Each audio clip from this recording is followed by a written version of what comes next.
Let me tell you, you think you have friends? Wait until you're broke. Wait until you fail. Wait until you make a decision that doesn't benefit them. And then look around. That's when you'll see who's real and who was just passing time with you. This world is transactional. People support you as long as you serve their purpose. And the moment you stop being useful, they disappear like smoke. It's not personal. It's just how the world works. And if you don't understand this early, life will teach you the hard way. When you're at your lowest, no one comes.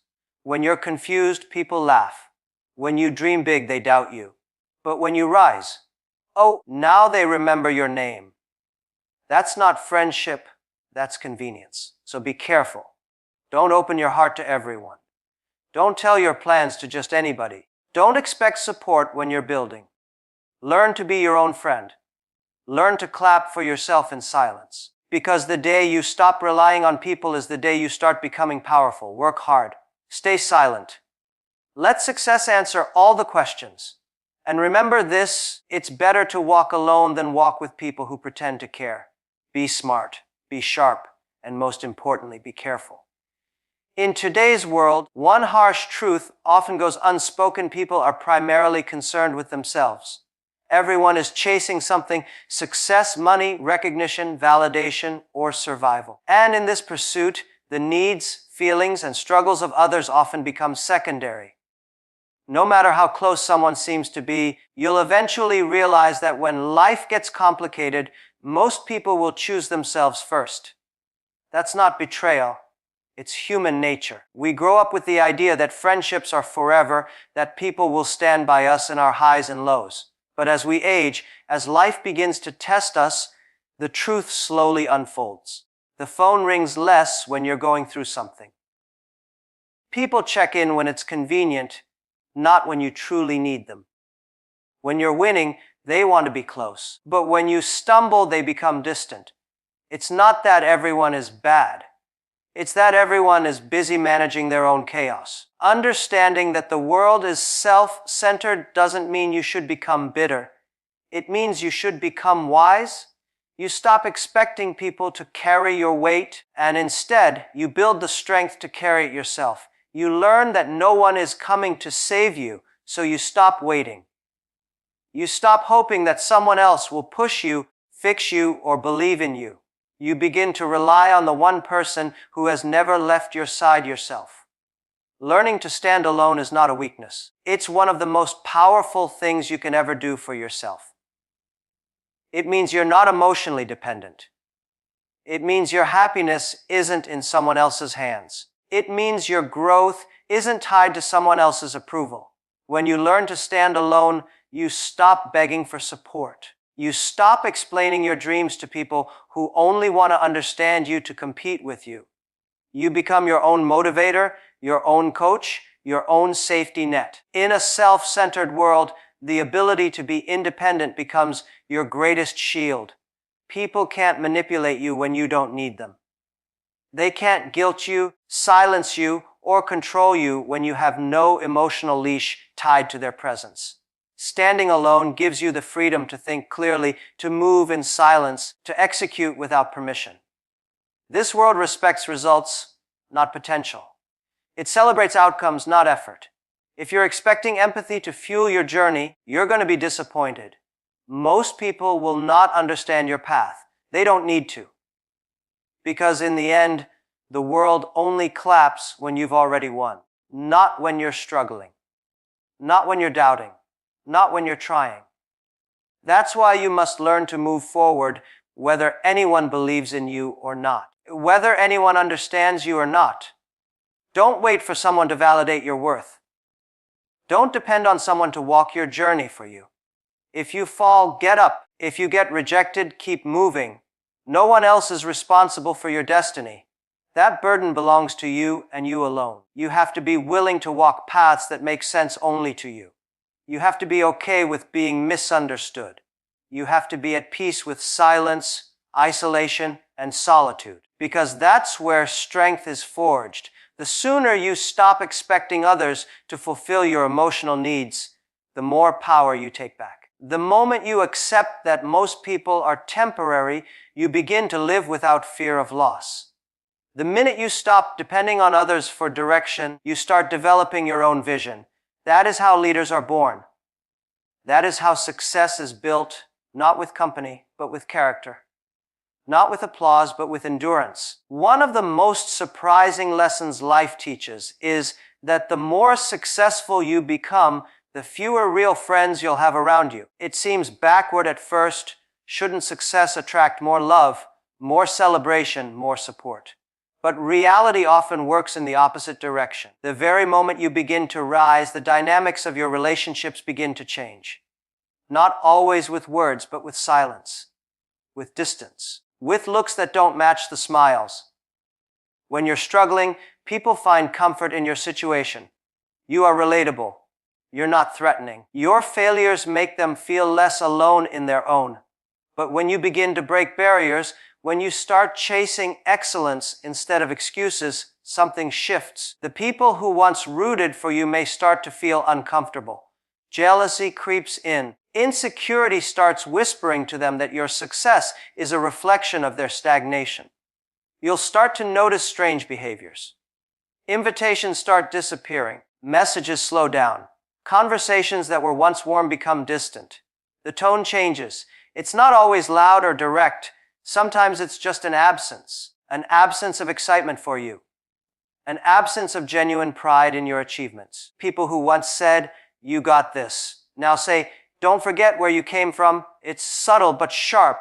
Some friendships are built on common struggle, not deep connection. As long as you're in the same place, you're bonded. But once you move forward, the thread begins to unravel. What seemed like a genuine friendship was often just proximity, familiar pain, shared limitations. The moment you escape that reality, you unintentionally highlight what they haven't done yet. It's not your fault, but it becomes your problem. This is the reason why success can feel lonely. Not because people vanish overnight, but because the energy changes. Your growth starts making others question their own choices. And instead of using your progress as inspiration, some use it as ammunition. They begin rewriting the story of your success. They got lucky. They changed. They think they're better. These comments often come not from enemies, but from people you once trusted. Success acts like a mirror. It doesn't change people, it reveals them. Some friends will celebrate you genuinely. They'll cheer when you win because they believe there's space for everyone at the top. But others will pretend. They'll smile, but their silence will be loud. They'll say, "Congrats," with a forced tone, only to talk differently behind closed doors. It's not envy you'll fear most, it's the quiet withdrawal from people who once said they'd always be there. And what's even more difficult is realizing that some of your best memories were shared with people who cannot handle your future. Letting go of them feels like losing a part of yourself. But that's the cost of growth. Success demands emotional maturity, and sometimes that means accepting that not everyone can continue the journey with you. Some people were only meant to walk with you for a season. Many people want to see you do well, just not better than them. When you start achieving more, they feel left behind.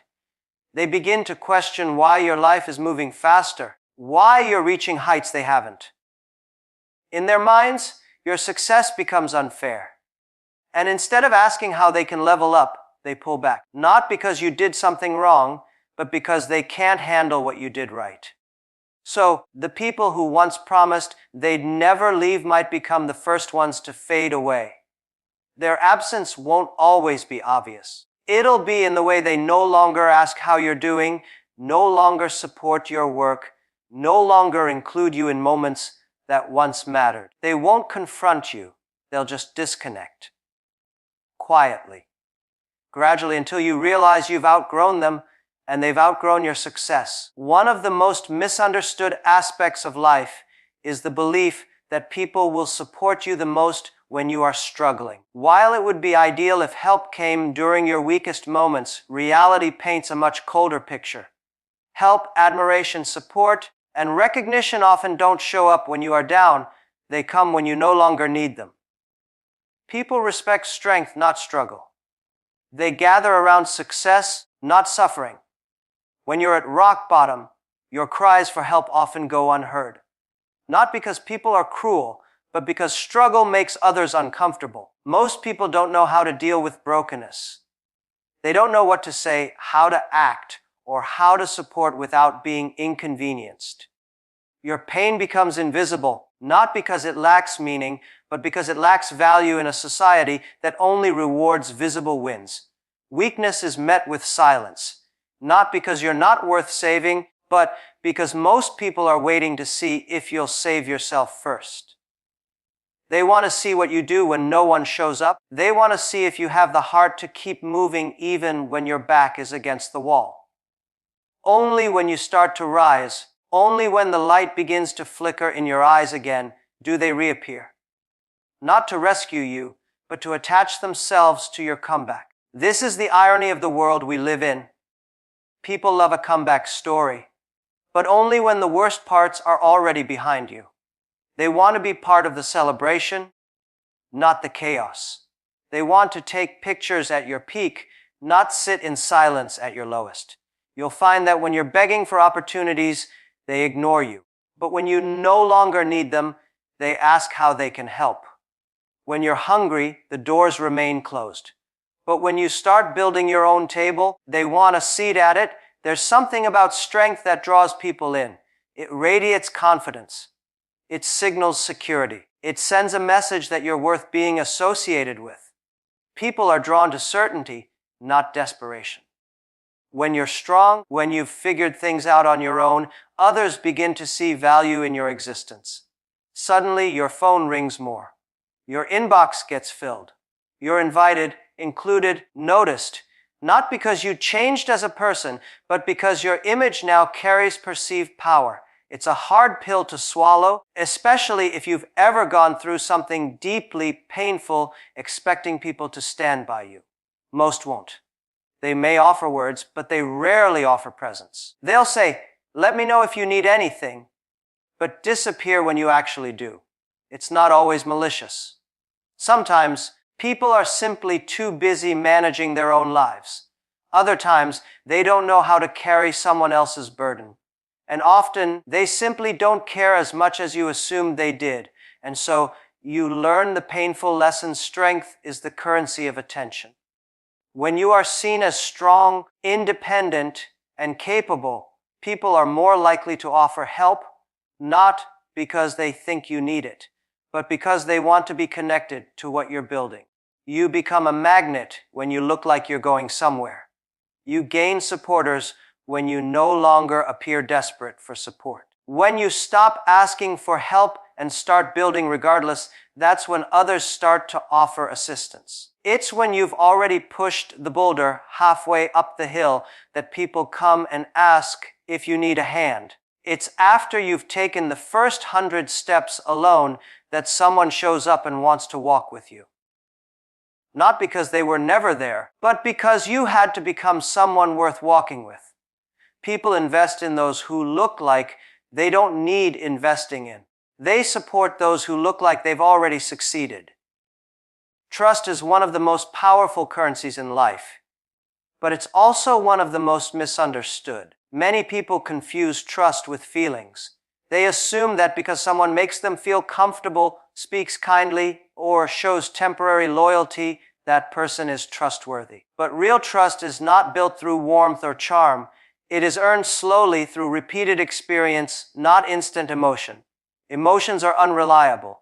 They fluctuate with moods, circumstances, and perceptions. You can feel close to someone in a single conversation and feel distant from them the next day. You might feel like you can trust someone because they say what you want to hear, but words are cheap. Actions, consistency, and tested loyalty are what define true trust. It's not about how someone makes you feel in one moment. It's about how they show up over time, especially when it's inconvenient for them. Genuine trust forms through patterns. You notice how someone behaves when things go wrong. You pay attention to how they respond when you fail, when you're vulnerable, when you're no longer useful to them. Do they still respect you? Do they stand beside you without needing the spotlight? Do they protect what you shared in confidence, even when you're not around? These are the moments that quietly build or destroy trust. Anyone can be nice when they have something to gain. Anyone can pretend to care when the room is full of opportunity. But what happens when the benefits disappear? What happens when it's no longer easy or profitable to be in your corner? That's when you see the truth. Trust is tested in silence. It's revealed in discomfort. It grows only through experience that proves a person's intentions over and over again. People often make the mistake of trusting too quickly. They get emotionally attached, open up their world, and expose their thoughts and struggles to people they barely know. They trust someone's words without waiting to see their actions. And then, when betrayal happens, they call it heartbreak. But the reality is, trust wasn't broken. It was never built properly in the first place. You don't owe anyone instant access to your mind, your emotions, your business, or your dreams. Guard them until time proves that someone can handle the weight of them. Trust is like glass. Once shattered, even if it's repaired, the cracks remain. That's why it must be constructed carefully, deliberately, and through lived experience, not felt emotion. True trust is not about perfection. It's not about expecting someone to never make mistakes. It's about how they respond after the mistake is made. Do they take responsibility?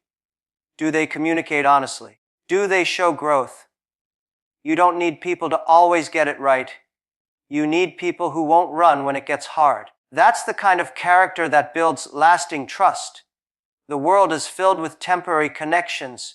People who are around only when things are light, easy, and beneficial. But those who are truly trustworthy, they are rare. They don't ask for your trust, they earn it. And they don't flaunt loyalty, they prove it quietly. When someone keeps your secrets without you reminding them, when they show up without you asking, when they hold the line even when no one's watching, that's not emotional attachment. That's built trust. And it's important to remember that trust isn't just about other people. It's also about how you carry yourself. If you want trust, you must first become trustworthy. Be the person who says less and delivers more. Be the person who listens instead of spreads. Be the person others feel safe around, not because you say the right things, but because your actions have always backed up your words. There's a common fear built into human nature, the fear of being alone. Most people spend their lives trying to avoid isolation, believing that being alone means being forgotten, being unloved, or being unimportant. But solitude is not weakness. In fact, the moment you truly understand who you are, being alone becomes one of the most powerful states you can experience. When you know your identity, your purpose, and your values, the silence around you doesn't feel like emptiness. It feels like clarity. Being alone exposes you to yourself. It removes the noise, the distractions, the outside influences that often shape your decisions and beliefs. You're no longer adjusting yourself to fit in. You're not altering your personality to be accepted. You start seeing yourself with honest eyes, your flaws, your strengths, your patterns, your potential. Most people avoid being alone not because they dislike silence, but because they're afraid of what it might reveal. But something transformational happens when you stop running from solitude and start embracing it. You realize that peace doesn't require permission from others. You understand that confidence isn't built in a crowd. It's built in the quiet. The more time you spend with yourself, the more control you gain over your mind, your emotions, and your reactions. You begin making decisions based on your own values, not social pressure or fear of judgment. The world often teaches us that being surrounded by people is a sign of strength, that popularity equals value. But the truth is, there are people with a full room and an empty soul. There are people constantly surrounded by friends, yet they feel misunderstood and unfulfilled. That's because connection without self-awareness creates noise, not meaning. You can't have true relationships with others until you've built a healthy relationship with yourself. Aloneness becomes powerful when it's paired with self-knowledge. When you know who you are, you stop chasing validation. You stop explaining yourself to people who are committed to misunderstanding you. You stop watering yourself down to avoid making others uncomfortable. You walk in rooms without needing to be the loudest or the most liked because your sense of worth isn't up for negotiation. When you're secure in your identity, solitude becomes fuel. You use that time to grow, to create, to reflect. You're not lonely. You're preparing. You're sharpening your mind, protecting your energy, and aligning with your goals. You stop fearing missing out because you understand that not every opportunity is meant for you. Not every party, every relationship, or every trend is aligned with your path. Alone, you learn discernment. In solitude, you also develop resilience. You face your thoughts without running. You confront your weaknesses without excuses. You learn how to comfort yourself, how to motivate yourself, how to discipline yourself. That kind of strength can't be faked. It doesn't come from group support. It comes from inner work. And once you've built that foundation, you're no longer shaken by people leaving, circumstances changing, or criticism showing up. You begin to attract different things when you're no longer afraid to be alone. People sense your independence. They feel your self-respect. You're not desperate for attention, so the attention you get is genuine. You don't cling to toxic relationships out of fear. You walk away because your peace matters more. You don't follow the crowd. You follow your calling. And perhaps one of the most overlooked powers of being alone is clarity. Without distractions, your vision sharpens. You're not pulled in 10 directions trying to please everyone. You move with purpose. You think deeply. You create better. You plan smarter. Aloneness gives you the space to align with who you're becoming instead of who others expect you to be. In a world driven by self-interest, expecting unwavering loyalty or friendship from others can lead to deep disappointment. The harsh reality is that most people are with you for as long as it's convenient, beneficial, or emotionally rewarding for them. When life is hard, your circle shrinks. When you rise, jealousy replaces support. That's why it's critical to learn how to walk alone, think independently, and protect your inner world. True strength comes from understanding that not everyone who claps for you wants to see you win. Some are simply waiting for a reason to walk away or benefit from your fall. Trust is not built through smiles or shared laughter. It's built through time, experience, and consistency. And help rarely comes when you are broken. It comes when you've already proven your strength. This doesn't mean becoming cold or cynical. It means becoming smart. Be cautious with your energy. Protect your vision. Don't overshare your plans or trust too quickly. Build yourself so strong that you no longer need to depend on anyone's loyalty but your own. Because in the end, the only person who will always walk with you is the one staring back in the mirror. Be careful, be aware, be wise.